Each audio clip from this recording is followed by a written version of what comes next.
lahat, sa lilim ng pantayog ng ating bayaning sigat Andres Bonifacio, muli tayong nagbubuklod bilang mga lingkod bayan ng ating mahal na lungsod ng Maynila.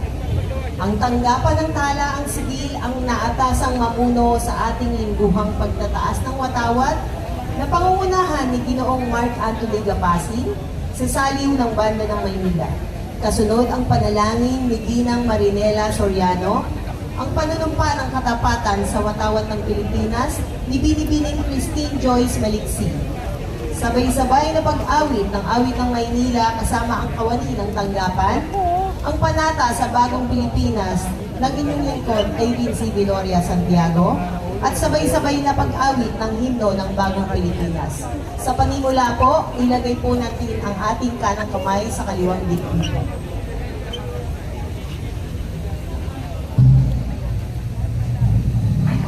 Bayang mahigit, pernas ng silanganan, hanap ng puso, sa titipoy buhay.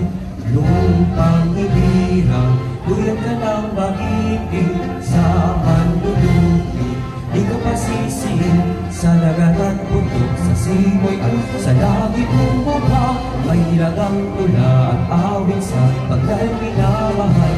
Ang isap ng watawat ay tagumpay na nagpinili. Ang bituin at araw na kailan pa may di magdilim. Lupa ng araw ng buwan, hatid ang sindang, tuloy langit sa piling mo. Ang ligaya na pag may mga hapit, ang mamatay na dahil sa'yo.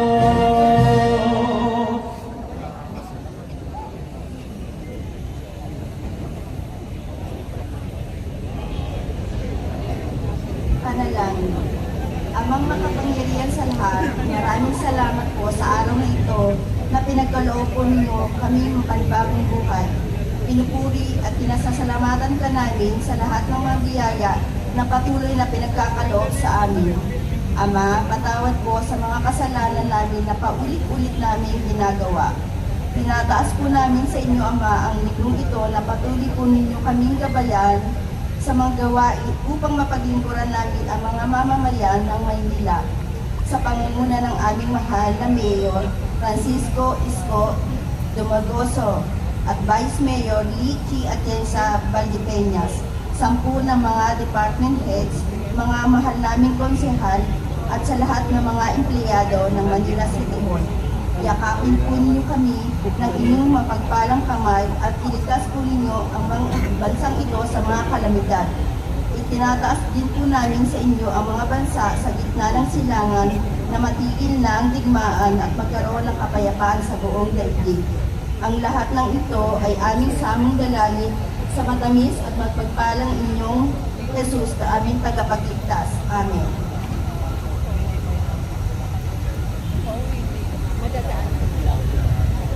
Itaas po natin ang ating kanang kamay at sabay-sabay po natin bigkasin ang panunumpa sa watawat ng Pilipinas. Panunumpa sa watawat ng Pilipinas, ako ay Pilipino, buong katapatang nanunumpa sa watawat ng Pilipinas at sa bansang kanyang sinasagisap, na may dangal, katarungan at kalayaan na pinakikilos ng sambayanang makadiyos, makatao, makakalikasan at makabansa.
Pilipinas. Bilang Pilipino, buong pagmamalaki kong isa sa buhay ang bagong Pilipinas. Buhay sa aking dugo ang lahing dakila, magiting at may dangal. Palaging dadalhin sa puso, isip at diwa ang aking pagmamahal sa kultura at bayang sinilang. Kaisa ng bawat mamamayan, iaalay ko ang aking talino at kasanayan sa pagpapaunlad ng aking bayan. Taglay ang galing na naaayon sa mga pandaigdigang pamantayan. Magiging instrumento ako sa pagsulong ng kagalingan, karunungan at kapayapaan. Makikisa at makikilahok ako sa mga adhikain ng pamahalaan. Dahil ang kaunlaran ay hindi lamang responsibilidad ng iilan. Isusulong at pangangalagaan ko ang karangalan, kalayaan at interes ng aking bayang minamahal. Bilang Pilipino na may pagmamahal, pakialam at malasakit, hindi makasarili, kundi para sa mas nakakarami. Tatahakin ko ang landas tungo sa isang bagong Pilipinas.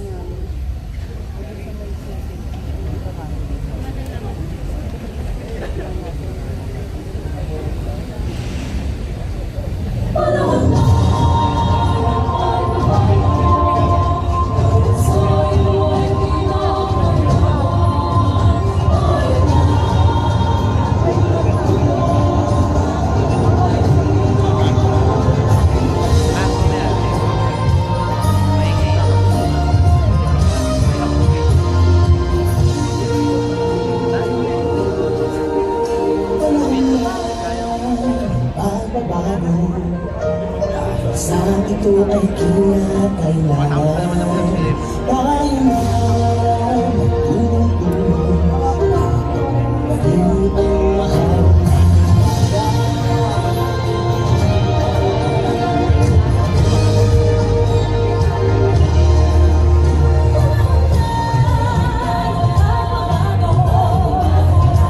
Ayusan mga dapat ayusin.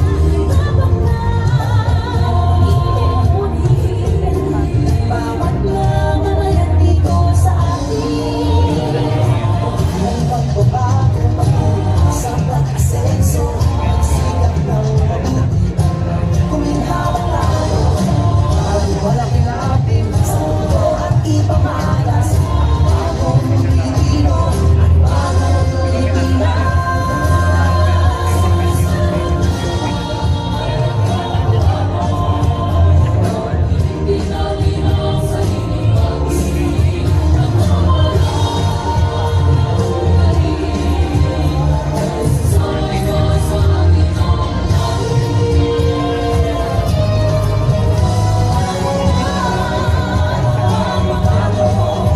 Unang sa kahit anong larangan, nagtagumpay, nararangan. Ngayon, hanggang natin sa bayan.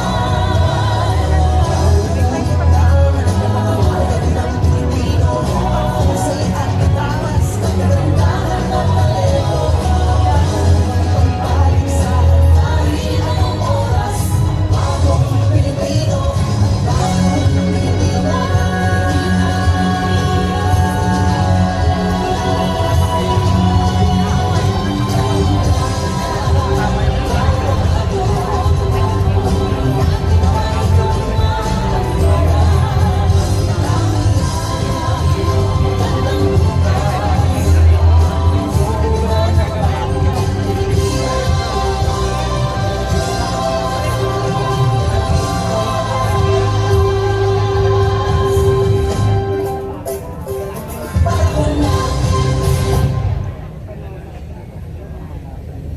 Muli po akong nagbabalik upang ipakilala ang masipag, maaasahan, simpatiko at ang abogado ng Talaang Sibil, Attorney Jaime R. Tejero Ditorio.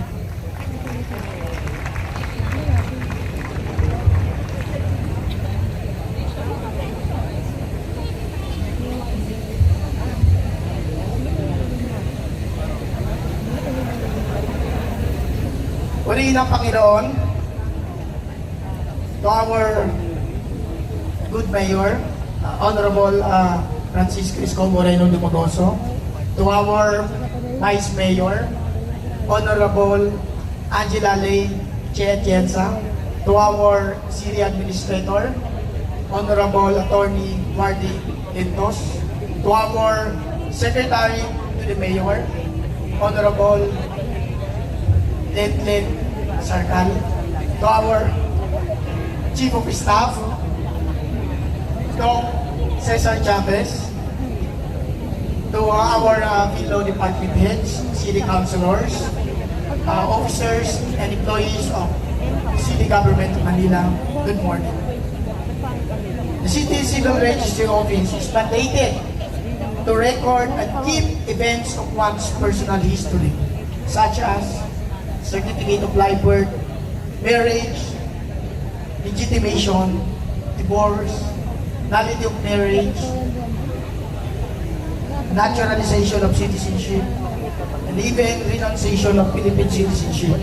Added to our functions is the correction of any interest in your certificate of live birth and marriage. It should be clerical and typographical errors. And also, a change of first name is also being catered by our office. On a daily basis, we accommodate around 1,200 to 2,500 walk-in clients. That is on top of around nearly 100 transacting through Go Manila app. Ang bawat ipinapanganak po at ikinakasal sa lungsod ng Maynila o maring yung mga namatay na hindi naman taga Maynila, ang kanilang dokumento sibil po ay tinatala sa aming tanggapan. At kaya naman po, bagamat hindi lang po sa lungsod ng Maynila, mga taga-lungsod ng Maynila ang siniservisyon po ng ating talaan. Sa mandato po at pagmamalasakit ng ating minamahal na mayor, inilabas po ng ating tanggapan ang kanyang serbisyo papunta sa mga barangay upang po ang mga ilang minamahal nating senior citizens, PWD, solo parents, na hindi na po kailangan na pumunta pa sa City Hall para po sikasuhin ang kanilang mga civil documents. Kasi napakahaba po ng pila ng opisina natin. Sa ganyang karuparaanan po, sa pagmamalasakit ng ating mayor, hindi na po nila kailangan na mamasahe para pumunta po sa ating opisina. It is also through this program that children who has no birth certificate that they can use it in school will have or will secure a certificate of live birth through late registrations. And our office was also honored to assist the good mayor in officiating series of marriages through Ikasalang Bayan to around 288 couples. And during darkest hour of our fire-stricken kababayan or fire victims, our office is also there. Pinababa po natin ang ating serbisyo, katuwang po ang Office of the Senior Citizens Office upang po makuha nila yung duplicate copy na nawala ng mga civil documents at pati po yung kanilang mga senior citizens ID. Ibinibigay po natin yun ng libre. And despite all of it, our office, the CCRO, had 107% increase of income during the end of the year as compared to previous years. Kaya naman po, ako po ay taos puso nagpapasalamat sa aking mga kasamahan sa City Civil Registry. Salamat po sa inyong pagmamalasakit at nawa po patuloy po tayong magtiyaga at patuloy na sikapin na makatulong sa ating mga kababayan, lalo na po sa mga Manileño habang tayo po ay may pagkakatiwala. And having reported all this to you, our fellow public servants, we are blessed to give to you to deliver his weekly inspirational message, the man who made history and continuously making history to the capital of Manila. Our Mayor, Honorable Francisco Isko Moreno Dumagoso. Thank you.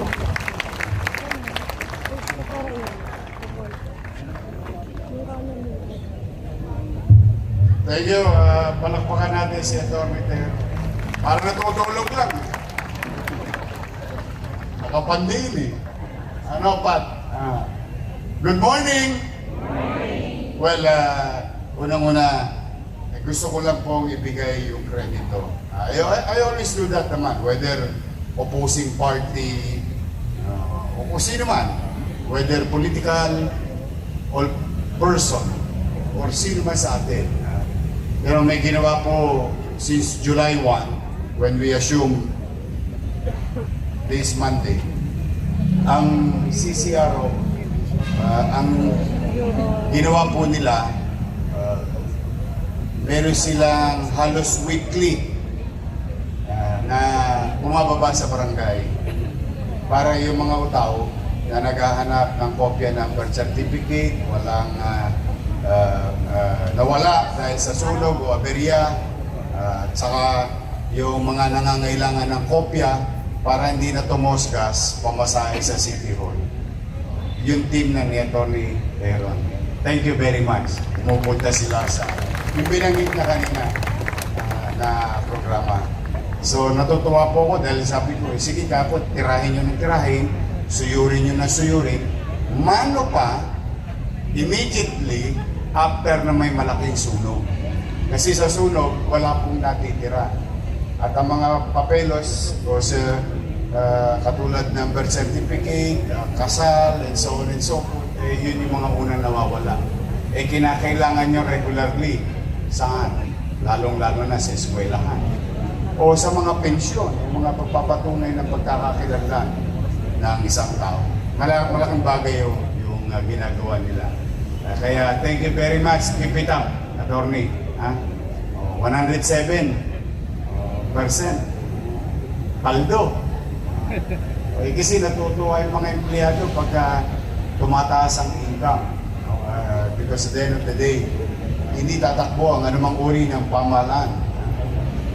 Lahat ng pangarap natin mananatiling pangarap. Pag yan ay walang pera, madalit salita, I think it goes to everyone. But today we're very grateful to our fellow Filipino who visited us and trusted the city government of Manila and the city of Manila. Gusto ko po ipaalam sa inyo, nandito po si Mayor Ricardo E. Padilla. Kasama ang kanyang Vice Mayor Christian P. Binuya.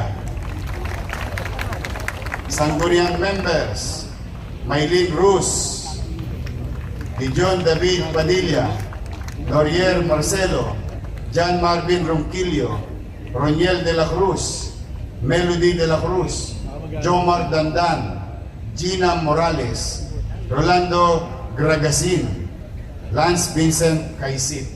Yung buong gobyerno ng pamahalang lokal ng Municipality of Bungabon, Province of Nueva Ecija. Nandito po sila. I'm honored. Thank you, Mayor, for visiting us. May isang mainit na palakpakan sa ating Mayor. Sino ba sa inyo ang high blood? Taas ang kamay. Ang mga matataas ang dugo. Iwasan nyo ng mga karne, kumain kayo ng gulay. Maraming dala mga taga-bungabong ngayon. Andiyan sa Kodli, ito sweldo sa isang araw, di ba? Kung gusto nyo makabili ng murang gulay, hindi na lang po tayo ng bayan ng Bungabon, Nueva Ecija, sa pamumuno ni Mayor Padilla. Kaya yan ay lagi ko pong hinihikayat. Noong nakaraan nakita po ninyo yung mga taga Mindanao. At iba't ibang bayan, at meron pa tayo susunod na bayan na dadapo dito. Hinihigop ko po sila, pumunta kayo rito. Makatulong man lang tayo sa kapwa natin Pilipino sa probinsya. Pangalawa, tigit sa lahat, ay yung aking mga kababayan sa lungsod ng Maynila makabili ng murang pangunahing bilihin.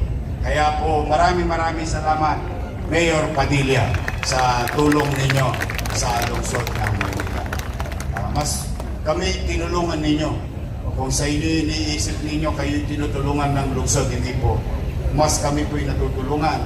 Unang-una, yung aking mga manininda sa palengke, makakahanap ng direktang producer ng gulay, prutas, mga bagay, pagkain sa iba't ibang dako ng Pilipinas. Eh pagka nakamura sila, eh maswerte na yung bibila sa probinsya. Pero mas maswerte yung aking manininda. Eh lalaki ang kanyang kita. At mas maswerte yung aking mga consumer. Dahil mas mura nilang mabibili yung mga produktong galing mismo sa bungako. Kaya po muli, Mayor, kasama ako naglilingkod sa bayan, palakpakan natin, Mayor Ricardo. Ang pangalawa, pasasalamat ng mga batang MTPB. Taas nga kamay, nandito ba mga taga-MTPB? Ayan, MTPB. Hoy, wala nang biyahe ng jeep, parang wala pa kayo. Di po, alam nyo, natutuwa po ako sa MTPB dahil yung nakarang programa ng lungsod ng Maynila. We have served 931,000 riding public sa libreng sakay na naganap sa lungsod ng Maynila. And the good news about it, while the number is so huge, but we only spent 20 million plus pariya lamang. Napakaliit. Nagawa natin ang paraan na maibsan yung nararamdaman ng mga mananakay sa hirap ng buhay. Higit sa lahat, nagkaroon ng kapanatagan ng mga driver, may takdang kita at may panggasolina at mga operator. Buong ecosystem ng public transport na tinabak. Pero yun po hindi na mapagtatagumpayan ng maayos kung wala naman po sa si Director Biyahe, si Dennis Biyahe at MTPB. Ayun, si Director Biyahe at mga taga-MTPB, palakpakan natin sila. Ayun. Thank you very much. Again, sa ating pamilya ng mga driver at saka mga driver at operator, maraming salamat. Kayo'y nakiisa sa pagbabayanihan sa oras ng krisis ng ating lungsod at ng ating bansa. Dito man lamang, isa sa 1,600 local government unit makaramdam ang utaw na bumaang ang kanilang pakiramdam sa gitna ng krisis. Good news, I don't know if you saw the announcement of Malacanang, DOE and President Bongbong Marcos. Tomorrow we're going to have 20 pesos pa, Pat? 20 pesos? Decrease sa presyo ng diesel. Good news yun. Sana magtuloy-tuloy na. Dapat talagang maging spaghetti. Spaghetti, pababa. Oo, hindi dapat puro pataas. Ang bigat eh. Sa totoo lang, ang bigat. Nararamdaman natin lahat. But sabi nga, sa kasabihang Ingles, after the rain, there is rainbow. Ayun. Lalabas din ang bagay pagkatapos ng punos. Kaya awan Diyos, makakaraos tayo, hindi pa tayo tapos. Bukas, ipararamdam naman natin sa mamamayan yung ating kompromiso among each other, the city government and the local community bakery in the city. The city government will augment some cost of operation sa ating mga panaderya, yung mga participating panaderya. Eh ano pong bisa noon sa mamamayan?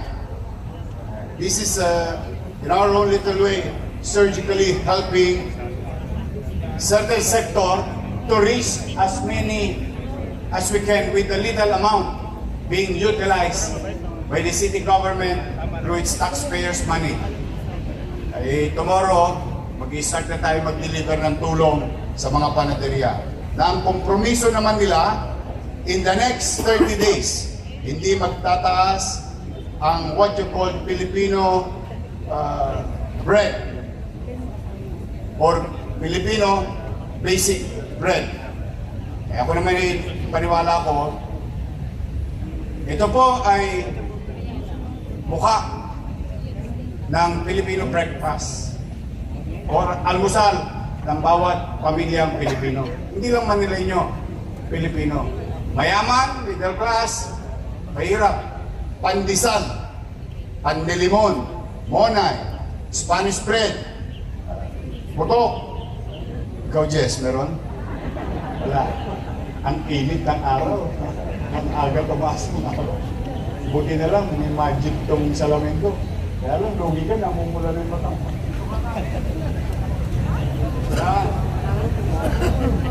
Nag-iinit ka.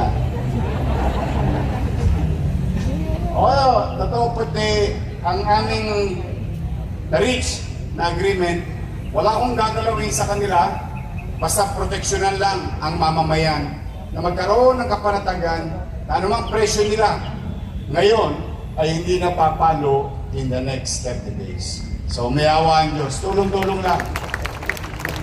Sa 16 naman, itong linggong ito, baka po dumating si President Marcos muli sa Maynila.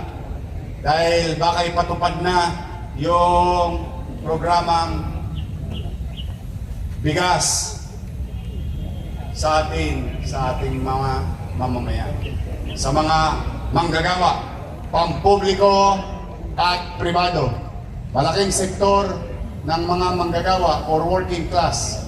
At siyempre, ganun din yung tuloy-tuloy na tulong natin sa mga transport group and some community members. But this time, the uniqueness of this program is some of the taxpayers will benefit from this program. And this will run for the next 6 months of our lives this year. Kaya pretty excited po kami na i-implement to. Maraming salamat, Telma. Pasensya ka na, makulit ako. Nakita mo yung kakulitan ko. Tumama sa aberya. Kung hindi tayo nagkaya, kung hindi tayo nagmadali, kung hindi tayo naging mabilis kumilos, malamang hanggang hindi pa natin ni-implement yun. But now, we are ready to implement yung tulong na ibinigay sa atin ng Office of the President. I'm happy and thank you and proud of you. Thank you, Telma, at 10 ng iyong mga kasama. Nais ko pong pasalamatan at kilalanin Doctors Without Borders is with us today. Medicine Sans Frontiers. Dr. Goygoy Manangama, Deputy Director Operation Paris Office.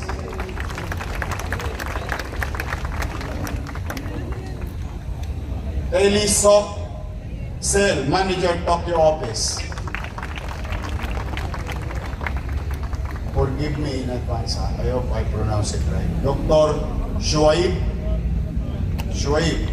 Head of Mission, Medical Coordinator, MSF, Philippine Branch. Mokadas Yakubova, Project Coordinator, Tondo TV Project. Warren Seco, Logistics Supervisor, Tondo TV Project. Sila po ay tumutulong sa atin labanan ng TV. Pero at the same time, pagbibigay po sila, walang-wala lang. Talagang pag mapagbigay kay Jess, mabilis bumabalik sa'yo. 100 times. Bakit ikaw, puro pagmamahal ang binibigay mo, walang pagmamahal na bumabalik sa'yo? Waiting. Napaka-pasensyoso mo, pagka 60 ka na, wala pa rin. Love you, Jess. Sila po ay magbibigay ng 1 mobile x-ray van. Thank you very much. Doctors Without Borders. Okay? And through the effort of our Vice Mayor G, meron magbibigay sa atin Mr. Jason Ivan Kua, President Philippine Feline Club, ng 100 bottles Canvac vaccine with sticker inside, 10 boxes, 1,000 pieces, 3 cc syringe, 1 pack 1,000 pieces cotton balls, 1 bottle isopropyl alcohol, 1 box 100 pieces disposable gloves. Thank you very much. Shout out lang mga taga Chicago kanina. Nandiyan yung mga may tayo balikbayan. Kamusta kayo? Baka may sobra. Charot. welcome po sa Manila. Kita po sa mga balikbayan natin. Through our leadership in the party, Ernest Ramel, 100 boxes of 12 1-liter cartons of Porcadia UHT milk from Poland. Ayan naman po'y binigay, no? Ng ating mga mabubuting loob na kababayan, Hans Walter Chua, CEO of Simon Group. Lou Pei Lim, CEO of Green Thumb Precision Farm. Bibigyan naman lang tayo ng gatas. Yung gatas, ipadadala ko naman sa mga alaga natin. Yung mga pinalagaan natin ng gusto kay Jay de la Puente sa atin, sa Boys Town. Yung mga lolo't lola ko doon. At saka yung mga batang kinakalingan natin. So, yan po. Umuulan ng biyaya at pagkakataon. Salamat sa Diyos. Nakita nyo, sumikat ulit ang araw sa Maynila. Daman-daman namin ni Jess yung init.